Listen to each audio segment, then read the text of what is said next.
Eizaariro ryombekyerwe ah'irwariro erya Kinyanshohera Health Center ya Kashatu omu Kisenyi omugombora eya Kanyantorogo omu district ya Kanungu. Eizaariro ryombekyerwe abeebembezi bakwataniise n'abatuura.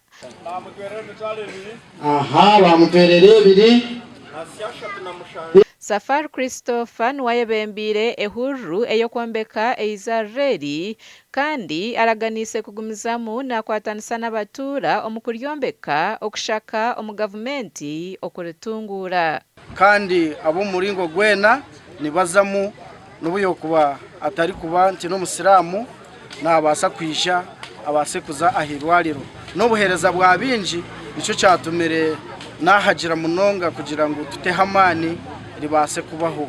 Sheikh Abdallah Mpabuka mukuru w'abasiraamu omu district ya Kanungu ashabira abahikire aha mukoro ogu okutamaani omu programu z'entunguuka omu byanga byabo.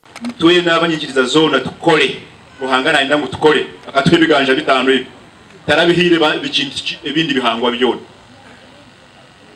n'ebyo kukora tukatutuka tukongera hashaha kukora kureba ngo twamara kutaasya mu nshaho zaitu niho turabase kusindika ebintu by'ebitu projects zaitu zikabagenda mu misho.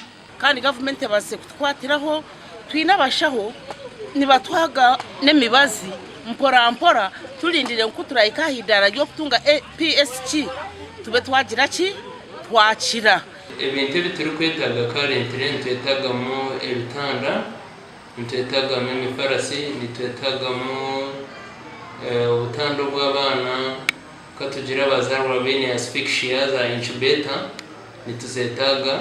Eizaariro ningashi maternity ward ngija kumaraho miliyoni 214 kandi miliyoni 72 nizo zarundinwe.